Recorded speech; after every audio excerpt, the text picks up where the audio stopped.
Yo,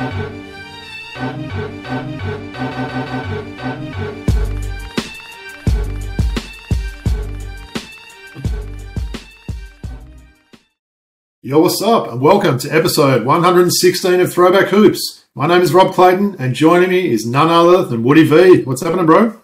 Not much, man. Looking pretty empty out there on your side.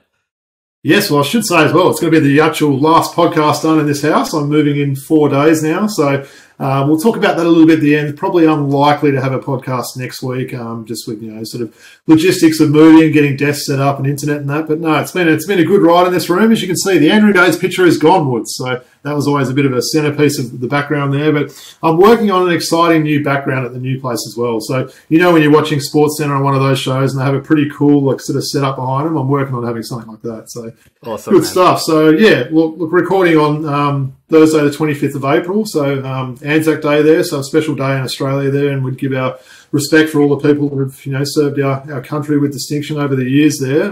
We thought it would be a good opportunity to do our show on this day this week, given that we've got the day off and given there's been a few more series being played. So before we get into all that sort of stuff, just a quick reminder, please make sure you like, rate and subscribe on YouTube. If you listen to the audio channels, please make sure you do the same there.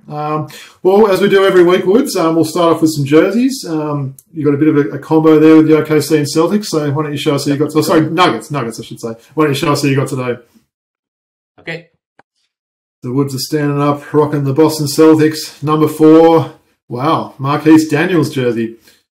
You know what's hard with Celtics jerseys, Woods, because, there's not many you can wear. That could be one of so many different players there. So I'm like, yeah, not quite sure. So nice. I know you've had that jersey a while. Yeah, I've been wanting to wear it for a while. I thought, well, the Celtics actually lost today to Miami. Yeah, so about 5 minutes ago at the time of recording, right? Paying $9 on Miami were today, and I thought I'd put 50 on it. I thought, no way, We'll get into it a little bit later, but huge victory there for the Miami Heat. And the Denver Nuggets, just the way that they find ways to win, in whatever situation, down in the clutch, in the business end of a game. I just feel that they're going to be hard to beat this year. So I just thought I'd rock the Denver Nuggets hat as an ode to who I think may actually, go win the title and the Nuggets going back-to-back this year. So let me get into it a little bit, talk to you a little bit about Marquis Daniels, someone I always liked. A bit like your guy, Reid, undrafted and built a great career for himself. Marquis Anton Daniels, he played college basketball at Auburn University before going undrafted in the 2003 NBA Draft. He played his first 3 years for the Dallas Mavericks on those early noughties teams before being traded to the Indiana Pacers, where he had some of his most productive years. He then signed with the Boston Celtics in 2009 and finished off his career at the Milwaukee Bucks after being in the league for a decade. A few of his accolades: NBA All-Rookie Second Team in 2004, Second Team All-SEC in college, Third Team All-SEC as well, Fourth Team Parade All-American. So had a pretty storied college career. Some things outside of the basketball. He has a career in hip hop industry, going by his stage name Q6. Did you know that? No, I didn't. No, interesting. Hey, was he on that Celtics championship team, or he left? He wasn't. Okay. He just missed out on the Mavericks, and he just missed out on the Celtics as well. So he's actually collaborated with some very well-known artists in the industry. So, he's got a little bit of a career outside of basketball. In retirement, Daniels has also begun to coach. He's currently serving as an assistant men's basketball coach at his alma mater, Auburn University. A guy that just did it on both ends of the floor. Didn't get anything given to him. He had to work hard to really make it in the league. And I just really liked the way he played. And, I love them Troy Hudson, Marquis Daniels type guys with hair like that. They just have a bit of bravado, right? A bit like your boy Nas Reid. But what team would you say he'd be most remembered on out of those teams you mentioned for him there? I would say Dallas. Those early years in Dallas, he just came out of nowhere with Josh Howard and Dirk and them guys, and bit of Keith Van Horn maybe at some stage. So I just really I had an affinity for him early on in his rookie year, because he, as I said, he was undrafted and he managed to make that all-rookie second team. So it's always good to see a guy who wasn't drafted to really prove some of his doubters wrong in their rookie season. Because I know a lot of people would have looked at him and said, "Damn, we should have taken this guy." Yeah, Right. Yeah, No, I like that. what are your memories of him? Nice random one. Yeah, I just remember, like you said, a player that could play both ends of the floor there. He always seemed to fit in very well with either of those teams, didn't he? It's interesting what you said about the, just missing out on those championships. So that's, you know what it's like when you get that championship. You're always known as a championship winning player. So he just missed out on that. But, yeah, definitely a very serviceable player, both ends of the court. And it was a decent sort of, I guess you'd maybe say a role player, right? That's probably not an unfair way to describe him. Yeah. No, definitely. In Indiana, 2008-9, had his best year, 13.6 points, 4.6 rebounds, while shooting 45% from the field goal percentage. So, that's he's career averages of around 8 points a game. And you mentioned his alma mater, Auburn Woods, that he's coaching now. Who's the most famous NBA player coming out of that college? Ooh, Charles Barkley. Nice. I love putting you on the spot, and I love it even more when you answer the question right. So good work. Yeah, nice. Thank you, bro. Well, I've got a couple of new brand spanking ones. I feel like all these last few episodes, it's been all the new Nike ones. Wanted to ask you something quickly before I go through mine. So I ordered these through the NBA store. We were speaking yesterday. You had a bit of a bad run, didn't we, with this NBA store order? So why don't you give us a 1 minute sort of story on what happened with your order there? So I ordered 3 jerseys: Aaron Nesmith Pacers, Brandon Miller Charlotte, and then Patty Mills City jersey for Atlanta. And they months later that hadn't arrived. They emailed me saying, well, we didn't have any of those Nesmith jerseys left, so we're giving you a refund. We'll give you your shipping back, and we'll give you a 50% off voucher for next time that you come and shop with us. And then now I'm waiting for the other 2 jerseys. They still haven't arrived. They seem to be lost somewhere in Manchester. No one can give me a right answer where they are.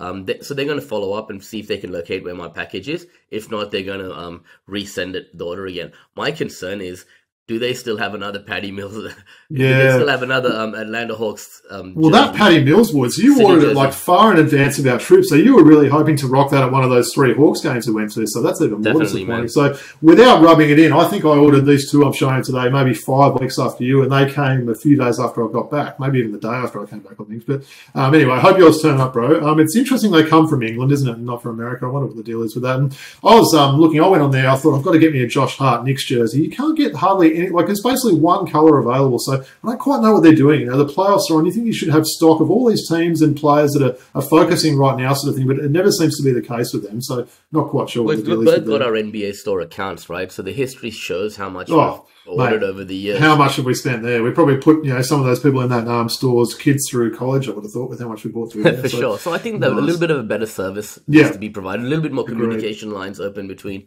Well, the only bad luck I had, I ordered a Dyson Daniels Pelicans jersey, and the letters were just in the bag, and the letters, his name letters weren't on the jersey. So I told you to reach out to them. They would have refunded you for sure on that, man. Yeah, I probably should. I just did a bit of a home job myself. But did you? Anyway, nevertheless, yeah. So nice. Couple of really random ones today. That's how we roll, Woods. We love the random ones like the one you're wearing. So I know you're loving the one behind me, right? So we've got that thing where we like to get a jersey of every Aussie in the NBA. I reckon you'll be getting a jersey similar to this, for sure. Soon. But yeah, the one I'm hanging today behind me is none other than a Duop Great Barrier Reath Portland Trailblazers black Nike City Edition jersey from this season. So really like that jersey. It was a hard choice. I felt like I had a lot of the standard sort of Portland black or Portland white. So I like the fact that this is a City Edition. Rocking that very random number 26. As you know, Woods, I've got his Illawarra Hawks Indigenous one there. So I've got kind of the set of the Duop jerseys there. Always really like this guy. I was secretly hoping the Wildcats would somehow be able to find him, but I'm more than happy that he's not only in the NBA, but he's putting in work in the NBA. Sure. We were lucky to see him in that game against Atlanta. Live, feels like he started more games and he came as a reserve, in that season with the Trailblazers, given their injuries and stuff like that. But really loving his story there. That he sort of persisted with it and he's found that role there. I think he's going to be a massive cog of this Boomers team in Paris here. I think just having that NBA season under his belt now, he's definitely improved a lot. He's a 3-and-D player. He can score under the rim as well. So he's going to be huge for us there. So yeah, thought I'd show a bit of love to Duop Reath there. Actually, it's Duop Reath, People all say Duop Reath, but the real way to say it is Duop Reath, I'll stand corrected, yeah. Well, I'll just call him the Great Barrier Reath because I like that nickname there. And as you said, man, it's all about opportunity in the NBA, and he's taken it with both hands. There's a case for him to start at the Olympics. I really like the story between him and Matisse Thybulle and the friendship that they've garnered since the previous Olympics, now playing together at the Trailblazers. Definitely. and he's really proven himself, and I think he's going to get paid. Well, do you remember what I said, Woods? I don't see any reason why they can't start him with Jock Landale. I think they're both sort of inside-outside players. I think they're both athletic enough that one could play the 4. So I would love to see that in Paris, starting both those two, and that would be a big front line, right? In certain matchups, it really depends who they're playing against, right? But yeah, I'm with you. Yeah, nice. Well, the one I'm going to send up and show you today, Woods, feel like I've been talking about this guy all season, right? It's quite a topical one today, and I'll talk about that in a sec. But Tippin, there's not a lot of these jerseys going around in Australia, so I'll just show you this one I'm rocking today. So, one of Robbie's guys, Reid, another undrafted guy who wasn't handed anything for free, worked really hard to get to where he is today. And I got to say, man, your Torian Prince prediction was not exactly on point, but we all sort of balked at your predictions at the start of the season about Reid's development. Taking his game to the next level, but man, got to give you kudos there. You were right on the mark. I love the colours on this jersey as well. Beautiful. I actually really like this jersey, so it's a nice fit and everything like that. So just a little bit about Mr. Reid there. So undrafted in 2019 out of LSU there. Ended up signing with the T-Wolves. They really saw something in the big man back then. And honestly, since then, his game has continued to develop. He had a career season this season, averaging 13.5 points, 5.2 rebounds, shooting 41% from the three-point line. He had some big games in Cat's absence as well. And obviously, big news today, Wood. So literally hot off the press, maybe about an hour before we started recording here, he won the Sixth Man of the Year award, just like I predicted at the start of the season. Well done, man. Pat on the back for me for that one, but also a little pat on the back for you, because you picked Malik Monk, and I think Stu might have as well, because Stu was on the show and we did the predictions. He did. Malik Monk was second and was only 10 votes behind. So essentially 2 first-place votes. So Reid got 45, Malik Monk 43. So we all killed it with our predictions. I might as well show you the rest of that list there. So, well, the top 5 anyway. So Norm Powell was 3rd on the list. The guy, 4th on the list. Bogdan Bogdanovic was 5th on the list, which is a little bit strange because he started a lot of games. 3rd place behind Monk and Reid was Bobby Portis, so probably not a bad selection there.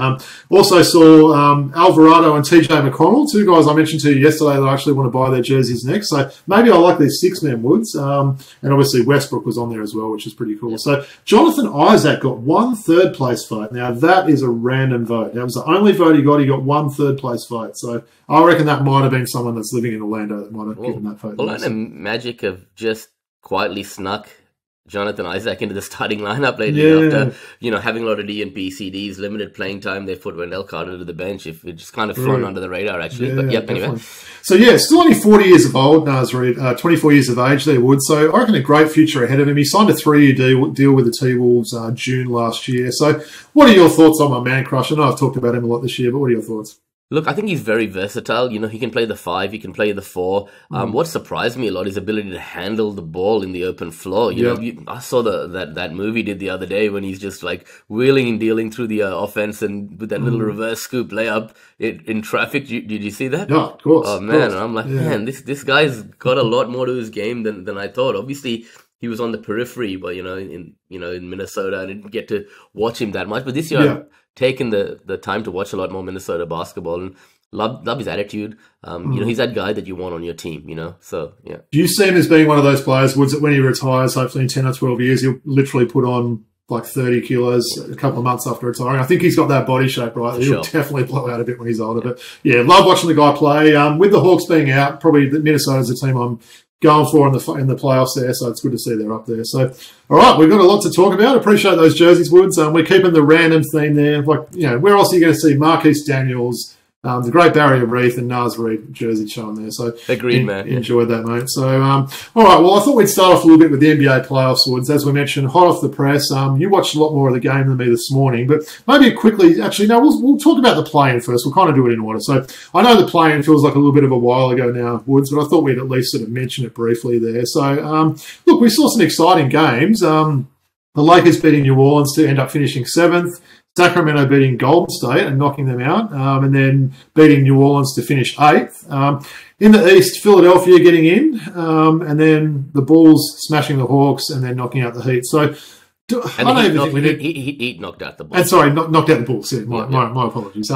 Do we even need to talk about the Hawks Woods? Just quickly, I felt like that summed up the season for us, right? I think we could have won that game. We could have also lost by 30. Obviously, the latter happened there, but I was kind of almost happy to see the season gone there, and just we didn't end up sort of. We predicted it last week. Do you give him any chance against the Bulls? We said no, and we were right. So that's it. Yeah. Well, maybe we'll start with Miami Woods, because I honestly thought, with the Jimmy Butler news there, I thought the way the Bulls looked against us, that they would have probably knocked off Miami. They didn't. Miami did this thing they always sort of do there, and now they've equaled the series against Boston today, 1-1. So what are your thoughts on Miami? Can they weather this storm until Butler gets back? I think it's still another at least week and a half away, but that was pretty impressive, that win in Boston today, right? Unbelievable, man. I watched the game today. I think, like we saw last year with all those injuries out, they just grab random dudes and, they managed to step up, right? A bunch of G Leaguers and guys who are undrafted.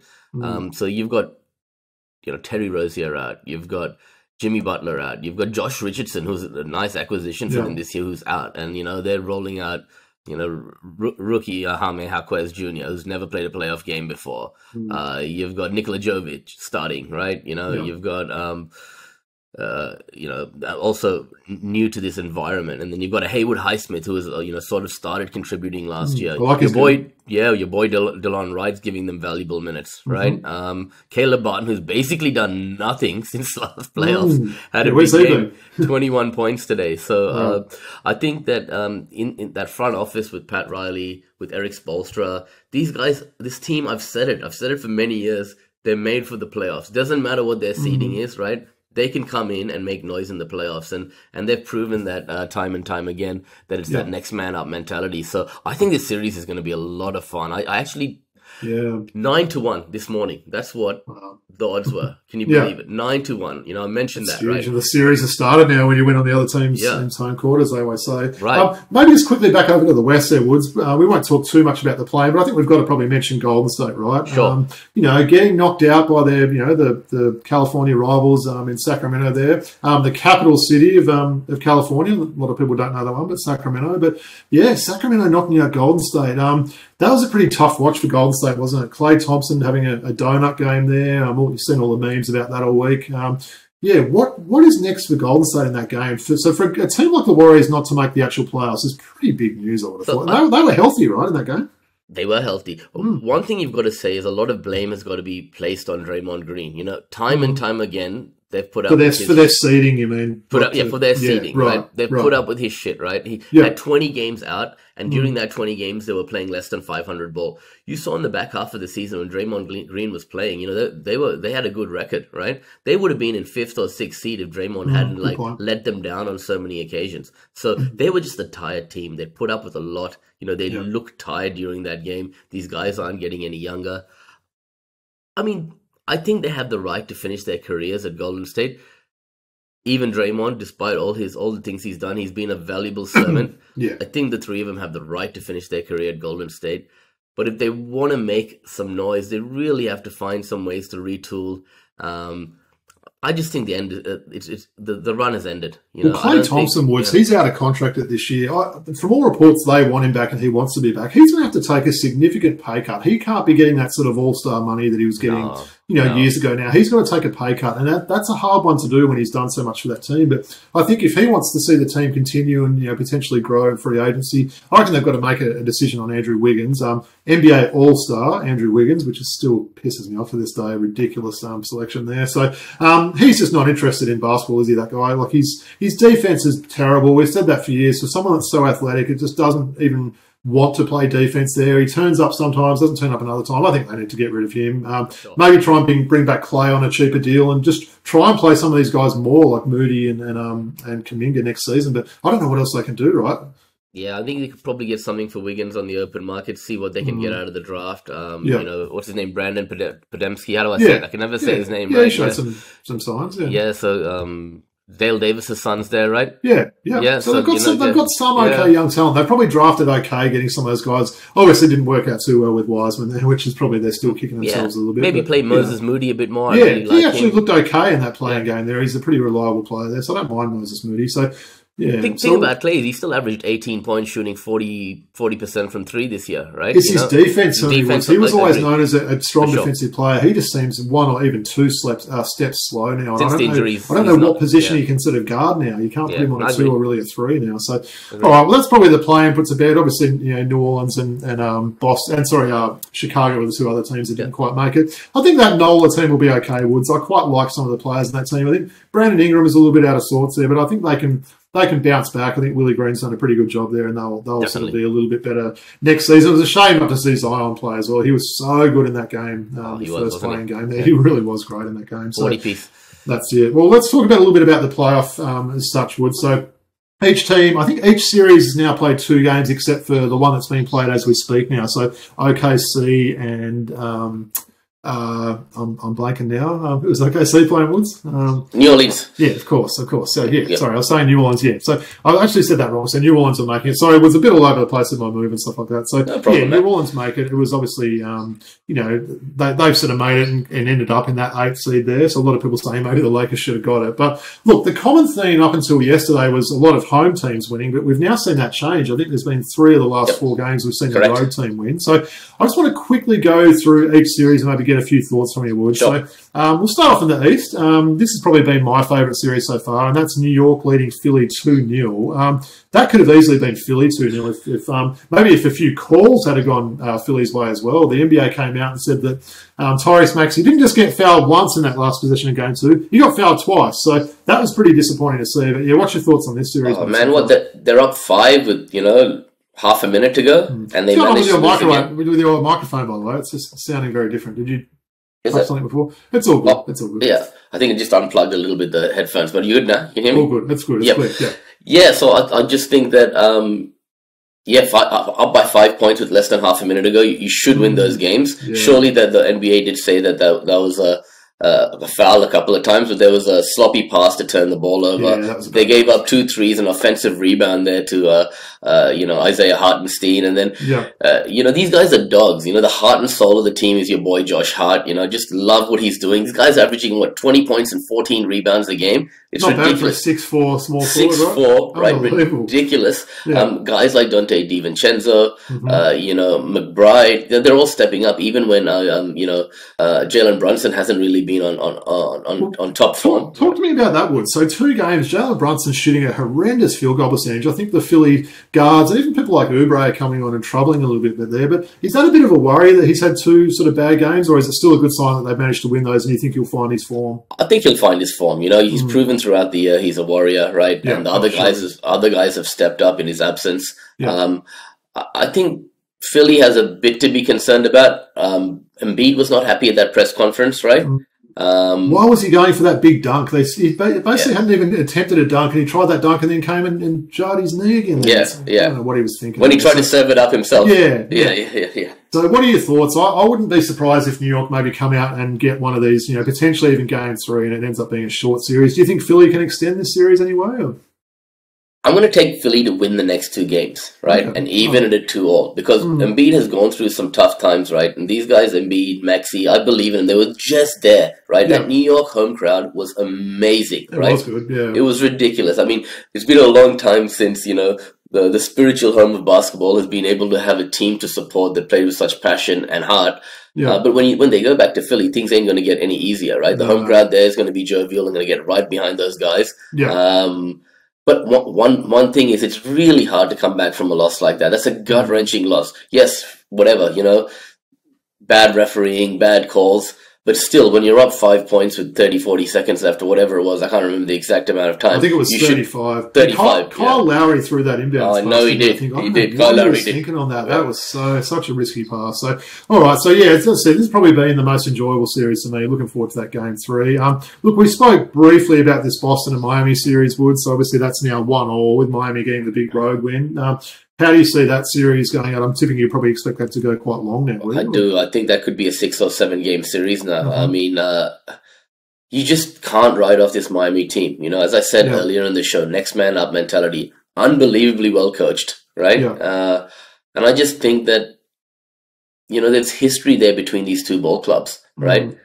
And that's why I said Miami wouldn't mind dropping to that 8th seed. Like we spoke last week to play against the Celtics, right? Well, honestly, Woods, Boston's had a few issues getting through some of these first-round matchups. We saw the Hawks pinch a couple of games off them last year, and they were sort of a shot or two away from getting that to go to Game 7 last year. So, yeah, maybe they sort of a team that sort of starts to look forward, you know, a little bit maybe more than they should. I think we both expect that they'll still win, but that certainly made it interesting that I'm going to say Celtics in 6, man, more than likely, right? Yeah, sure. Yeah. Well, we'll speak quickly about maybe the most boring series. I think we both agree with that, and that's the Cavs beating Orlando 2-0. There's been some low-scoring games, some ugly play in that. It's just been one that I've been like, yeah, I'll watch the next game and not watch much of that. But Cleveland taking care of business. They're up 2-0 now. Do you think it's like we spoke about last week, Orlando's kind of got that happy to be there thing, and they might maybe end up, you know, losing in a gentleman's sweep or something like that? Or? They might even get swept, you know. It wouldn't surprise me. I would say, yeah, gentleman's sweep's probably the right prediction there. The problem is none of these big guys can stretch the floor, right? None of them can really shoot on the Magic team, and that's really starting to become evident, right? One thing is Donovan Mitchell has struggled since his you know, various different injuries he's had, but he's found something here in this playoffs, and he's really stepped up. He's a big time performer, though, is he, Donovan Mitchell? He's one of those players you want to have the ball in his hand, you know, clutch situations, right? When the bright lights are on, he likes to be the center of attention, right? And your boy Jared Allen has just been amazing as well. I think Cleveland are more battle tested. They've got guys that have, you know, with a little bit more experience. You know, as I said to you, on the Orlando Magic, you've only got Gary Harris and Joe Ingles, who've even played in a playoff game before this series. And I agree with you that we're happy to be here.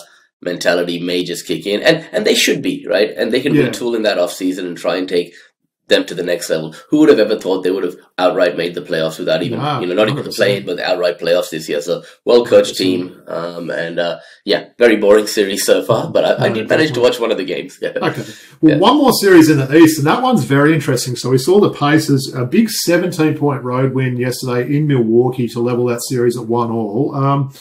This is a series that's, it's an interesting one, isn't it? You can see Pacers, if they get that offensive game clicking there, they could cause an upset here. Milwaukee, as we mentioned, I think a couple of times in the last 3 episodes, they have been out of sorts. It almost felt like they were a better team when they had Griffin coaching than the Doc there. Their defense just hasn't been what you'd expect it to be. Had some weird games from Dame Lillard where he's putting up massive numbers in first halves and then doing nothing in the second. But what's your thoughts on that series so far with Indiana getting the early road win? Yeah, I think it's really hard to pick. Giannis, is he out for the whole series? He is, isn't he? I don't know if it's the whole series. I think it's almost they're evaluating it day by day, or they're certainly being a bit coy with what they're saying there. But he's certainly out at the moment, yeah. Well, a lot of the media and pundits said, look, Pacers have got this series, right, from early on. I don't think it's that, you know, clear-cut that that's going to happen. You saw that Lillard did actually step up and have a good game in that first game. What did he have, 30 in the first half? 35 and then scoreless in the second half. So, yeah, it was very strange. They obviously switched up their D a bit on him there. But yeah. I mean, Tyrese Halliburton, he's not been the same player since his injuries. You know, he's taken less, you know, shot at field goal attempts, but he's still found a way to get his players involved. You've got Aaron Nembhard starting now with Aaron Neesmith. And, talk to me about Pascal Siakam, Woods, because he's putting up massive numbers. I got something for you. I got something for you. So, 35 points, 10 plus rebounds, plus shooting 60% from the field in back-to-back playoff games. That's pretty There's only been 4 people to do it in the history of the NBA playoffs, right? Will Chamberlain, 1967, Shaq twice in 2000 and 2002, Tim Duncan in 2003, and Giannis in 2021. So pretty elite company, yeah. Elite company. He put up a career playoff high yesterday, and his ability to, you know, take that responsibility on. You know, he's been there. You know, he's an NBA champion, right? Yeah. You know what I like about this series, Woods? It's cool watching these two teams, given that we both saw them live, you know. Yep. Two weeks ago sort of thing now, 3 weeks ago. So that's been pretty cool to see that. And Pascal Siakam was someone that really impressed us both live, wasn't he? For sure. You know, he's got a bit of an inside-outside game. He's probably a bit longer than you think he is when you see him in person sort of thing. So, yeah, he's been huge. He could potentially be the difference maker in the series. Yeah. Everyone's thinking Halliburton. To me, it seems like Indiana's got a deeper roster there, and they can sort of go to the bench and bring on some of these, you know, TJ McConnell, those sort of guys like that. They'll come on and deliver, right? Whereas Milwaukee, not quite sure as you go further down that bench there how sort of, you know, how good that some of these guys can be. So, yeah, I'm watching that series with interest there. So, Miles Turner as well, another guy that, you know, for many years, like, are we going to keep him? You know, now he's a part of the furniture there in Indiana, right? And he's a leader amongst that group as well. So to see him contribute and play as well as he has, it's really good to see. No, for sure. All right, well, let's get on to the West then. The West has been equally exciting there. As I mentioned, we probably won't talk too much about this this OKC series, Woods. As I mentioned, the game 2 is on now. I'm not going to give it away in case you're watching later, but it's a double-figure lead for one of the teams in that game so far. So OKC and Pelicans, you know, we probably expect OKC to take care of business. The Pelicans did really push them, though, didn't they, in that game 1? We won't spend a lot of time on that one, as I mentioned, but probably the one we want to talk a little bit about is this Denver and Lakers series. So Denver currently up 2-0, and what a game 2 we saw 2 days ago, Woods. What are your thoughts on that one there? Jamal Murray, clutch, right? Absolutely clutch. And I think Mike Malone is a terrific coach. You know, they were up by 20 and he changed his defensive schemes there. He took Aaron Gordon. Down by 20, I mean, they were down by 20. You know, he switched it up and he took the Joker off AD and put Aaron Gordon there and switched up the defensive schemes a little bit there, and that really got the Lakers shook. And when the balls was getting through hands and the offense was moving, it was like a well-oiled machine up to that 20-point lead that the Lakers garnered. Right after that, they were really struggling. I think there was a stat they scored 68 points in the first 26 minutes and only 31 in the last 22. Right, it's still a bit of a flawed roster, isn't it? That Lakers roster. It's, definitely. And you know, there were still opportunities, though. You know, like that. It's a make or miss league. You know, I've been saying that, and LeBron had a wide open 3, despite all of that, to put them up by 3, and he missed. Then down the other end, you know, a tough fadeaway with AD in his face, Jamal Murray. I mean, are we surprised? You know, Jamal Murray done that? I've seen lots of replays of that shot in different angles now. You could just see him bringing up the ball. He didn't care who was on him there. He knew he was going to get to his spot and put up a good shot there. And that was an awesome shot. Right in front of his team's bench as well, which was pretty cool. They pretty much mobbed him after that. So that was huge. I mean, that's probably going to define that season now. And we just see their dominance over the Lakers continue now from these last couple of seasons. What's that, 10 games on the fly? They've definitely got their number. I think it's going to start to get a bit psychological for the Lakers now, just thinking, what can we do to beat these guys? Denver always seem to have an answer for him. And AD didn't get a touch in that fourth quarter. He took one field goal attempt. I think he made his first 14 field goal attempts in a row. And in that fourth quarter, he had one field goal attempt, right? So I think that's on the coaching staff. That's on LeBron saying, I'm gonna let AD be the man here, right? But AD, if he's gonna say that, he's got to put some trust in AD down the stretch. You know, he was trying to do a little bit of it all himself. It's also AD's fault for not demanding the ball there, but that's really something that if they put so much into these 2 games, leading by 12 in game 1, leading by 20 in game 2, and still came out, losing, it's very, very deflating for this Lakers team. So I find it hard to see them come back from here. It might even be a sweep, man.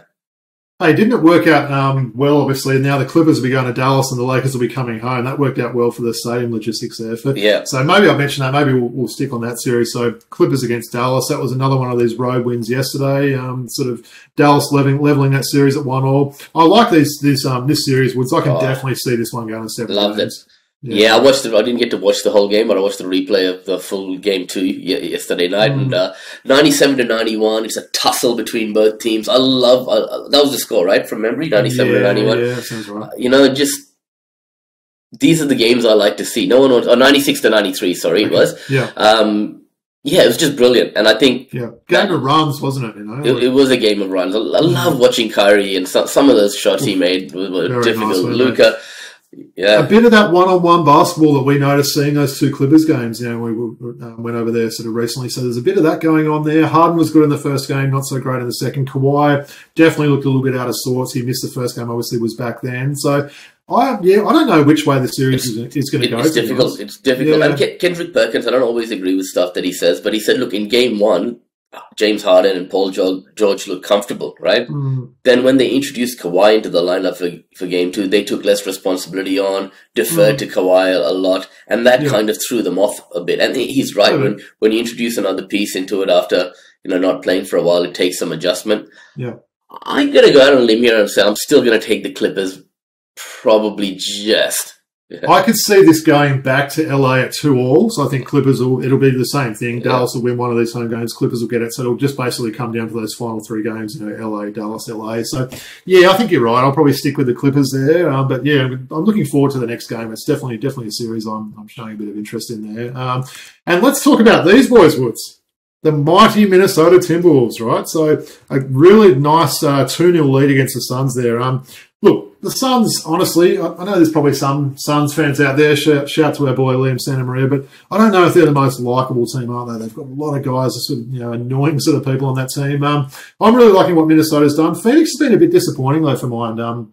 Kevin Durant in that game too just didn't look like his usual self.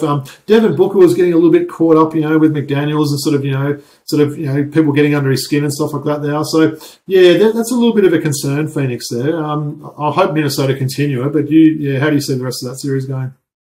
Yeah, look, I mean, we've always thought that this Phoenix Suns team was very top heavy. They get not much out of their bench. I know they got Royce O'Neal, Larry Gordon, Drew Eubanks, but Grayson Allen went down with an ankle injury. Yeah, that could be important. That could be important. Yeah. And I kept saying they have to get a point guard. You want these guys, rather than initiating the offense, to be, rather than starting the offense, to be finishing, right? These guys are like elite scorers. Bradley Beal is not an NBA point guard, neither is Devin Booker, right? No way. Yeah. So you needed like a guy who's willing to, get them into their sets.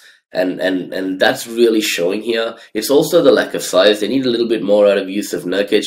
They got severely out-rebounded in that first game. Yeah.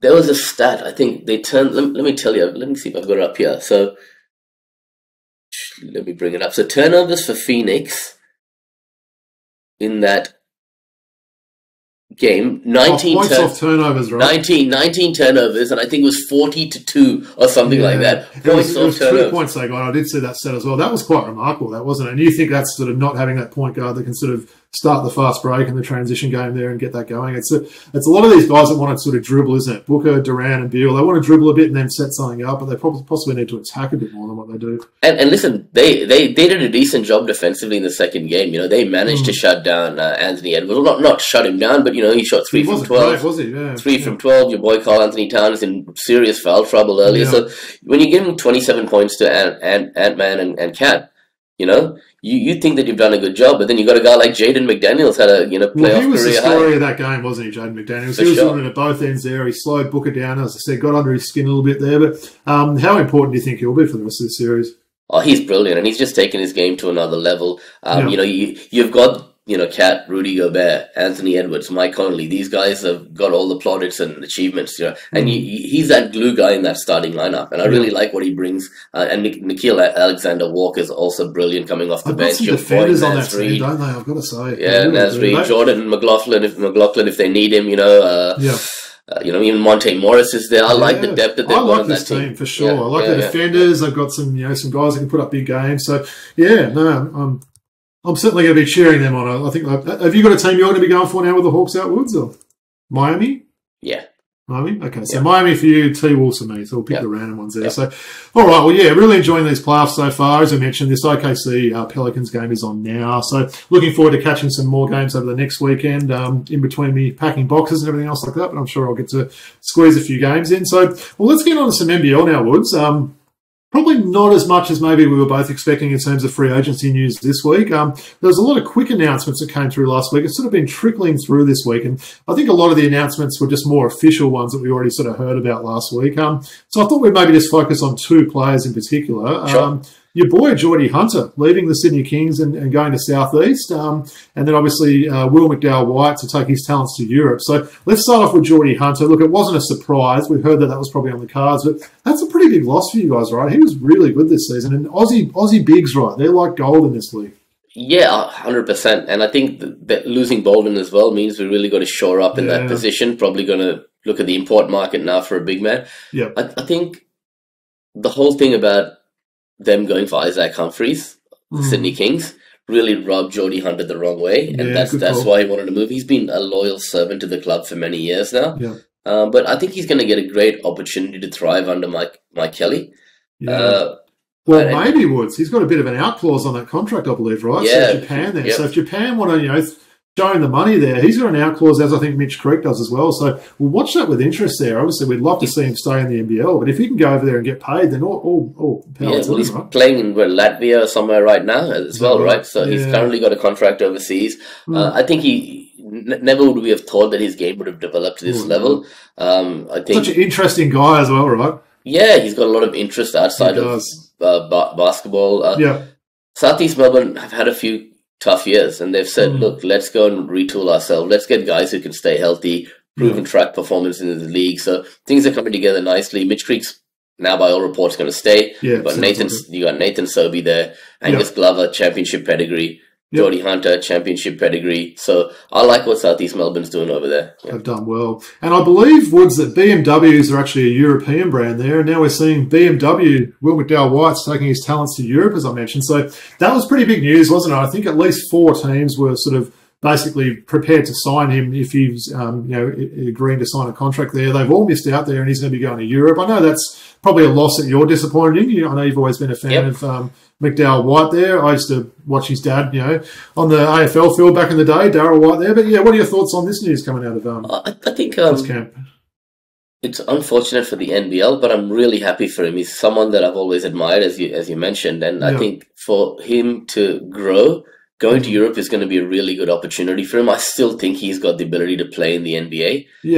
And to grow his game in that European market, similar to what Dante Exum did, get some eyes on him and show that he can play at that level in a different style of basketball. So he's obviously not going to get that free-flowing type of game that he gets in the NBA. Well, just about it. He's 26 still, so he's only just turned 26 about a week ago. So he's definitely still a chance if he can sort of get in that right situation there that he could end up in the big league, right? Yeah, it's the right move for him as well. So I'm happy for him. I want to see how he progresses over there. So I'll be keeping a key eye on him, as will many Australians, I'm sure. He's got a younger brother coming through the system as well. I think I read about as well. So that could be exciting to see what sort of game he's got there. So, obviously, he had that time in the G League. Seems like so long ago that he was with your Sydney Kings there back in the day, right? So, development player, right? But we wish him all the best over there.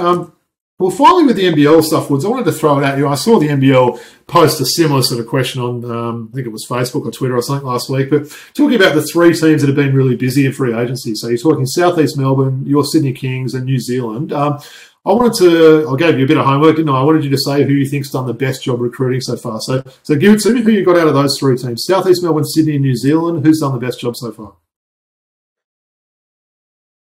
I'm gonna go Sydney Kings. I'm gonna wear my Homer hat here. Okay, we did lose a few guys, right? But bringing in Bull Call, bringing in Isaiah Liafa, 2 guys that are going to thrive, under Gorgian, getting the boys out of college, right? This is going to be the college awesome. I agree with that, right? So I think Sydney have started to retool. Now you've got quality Australian talent starting to come together on that roster. And as you say, biggest pockets or whatever, deepest pockets ever, right? Yeah, whatever. So we're going to be able to go out into the import market and find some pieces there. I'm actually not adverse to getting Jalen Adams to come back now. I think Gorgian will actually be a good coach for him. You get Jalen Adams coming back. You get a wing. He doesn't come cheap though, does he, Jalen Adams? I just wonder at this stage now, he's always got that MVP on his resume. He knows he can command the money there. I just wonder whether you can spend that money better. I don't know.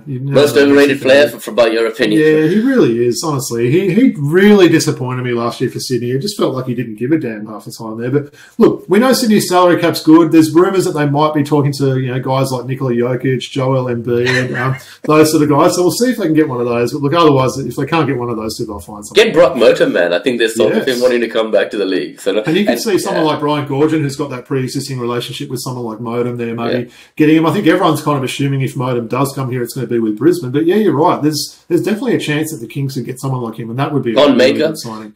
Yeah, where is Thonmaker? Japan, right?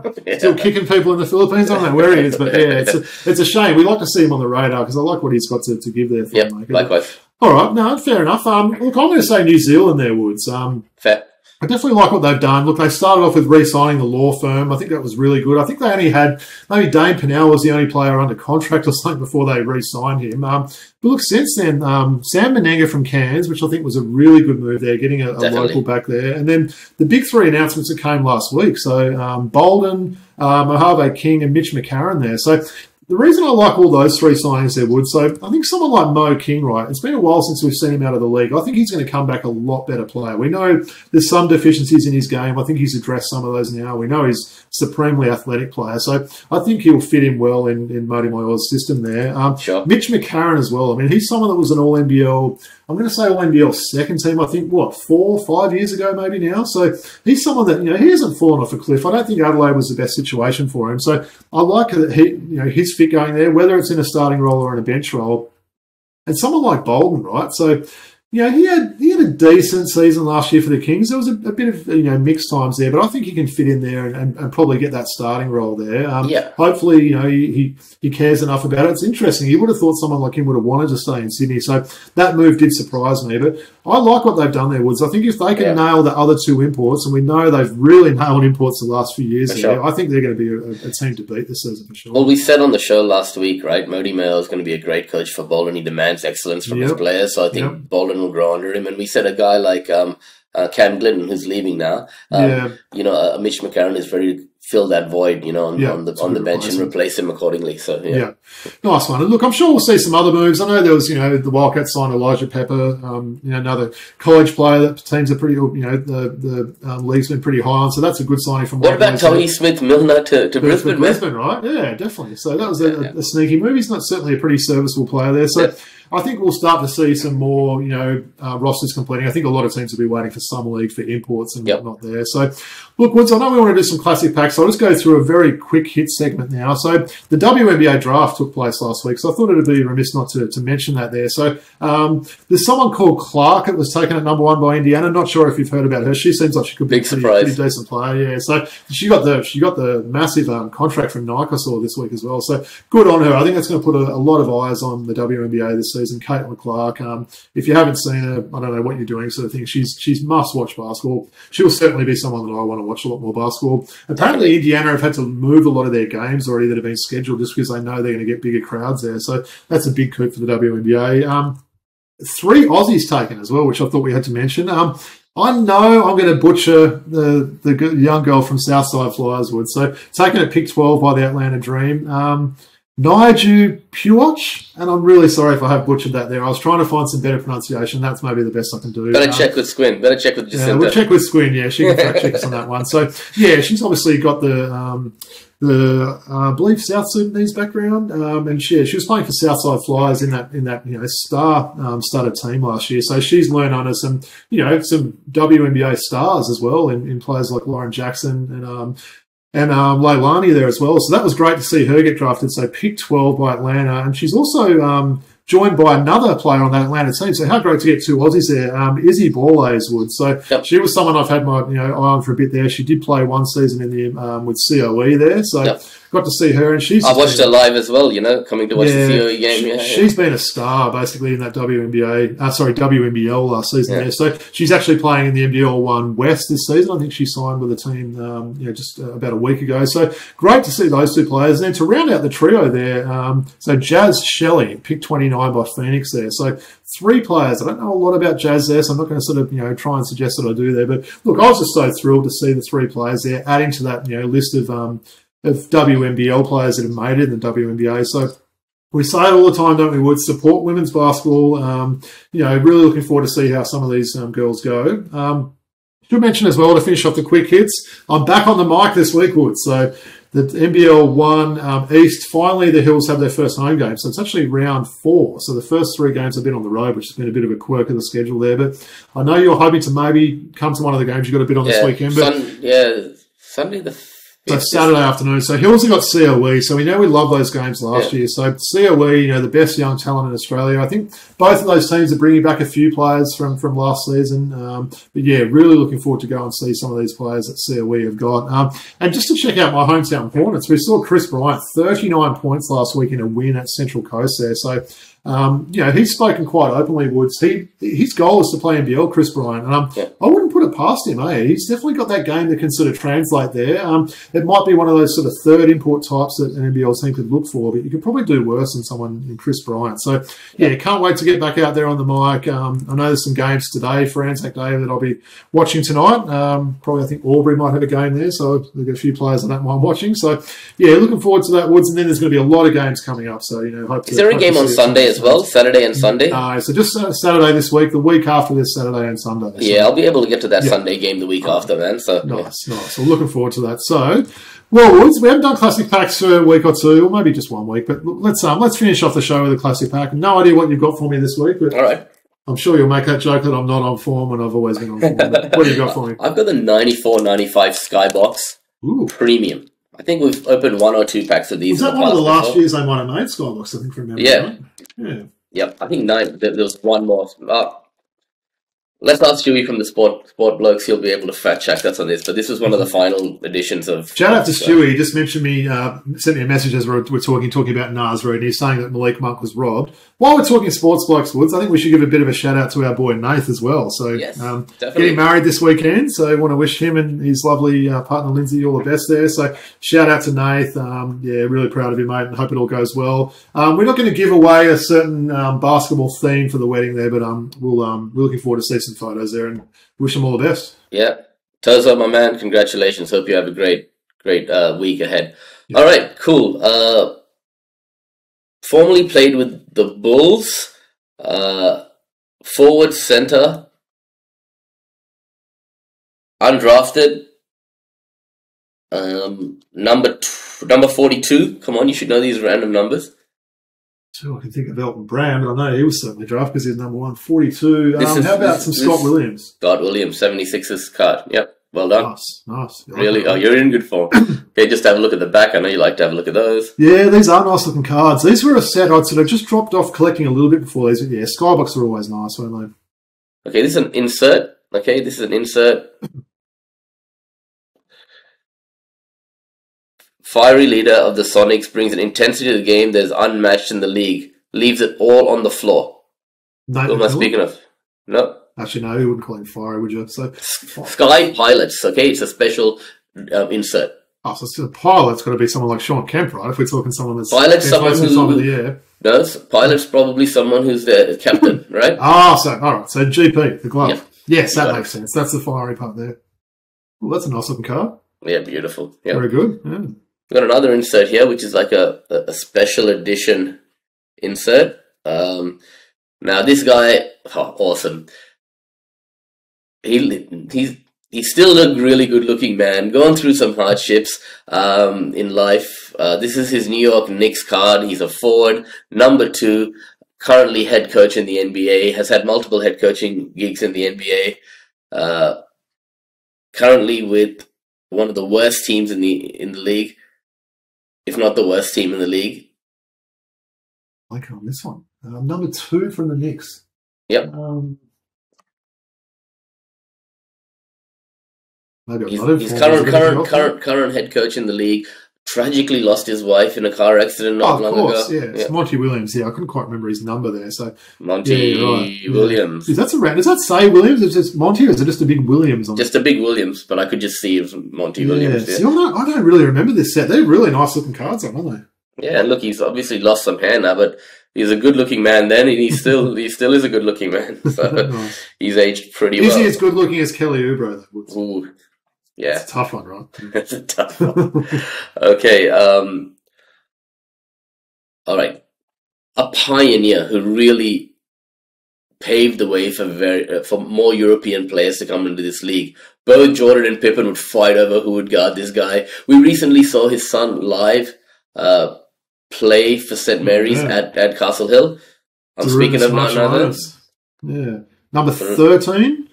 Much like? Number 30. Serrano. 30. He was 13 for Golden State. Golden State, yes, you're right. Nice. Okay. Yeah, you're right. And his son's still playing with St. Mary's. I think he's just finished his sophomore season. So I wonder if his game will translate to the big leagues. I'll have to keep an eye on that.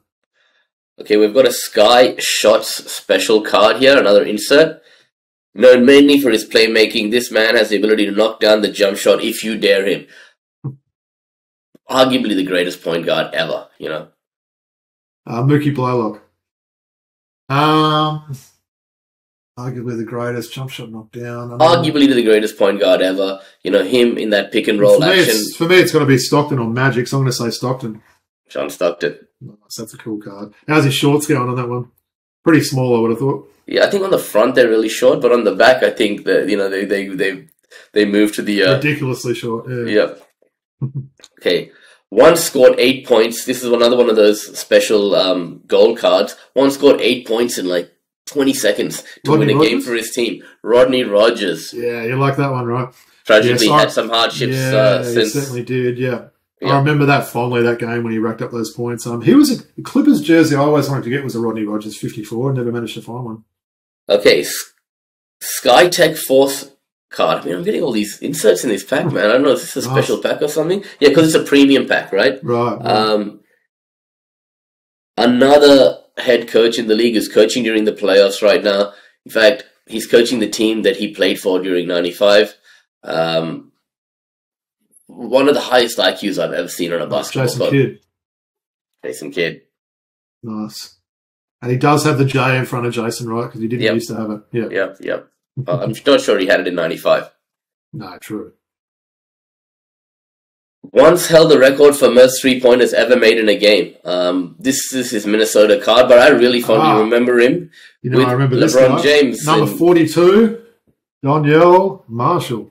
Yep, Donyell Marshall. I'm sure you've got a jersey of Donyell Marshall. I do have that same jersey. And am I getting extra points for saying these guys' numbers as well, Woods? You know, I love that stuff. Yes, you're doing really well, man. This has been a really nice pack. Really enjoyed it, I like the set, actually, yeah.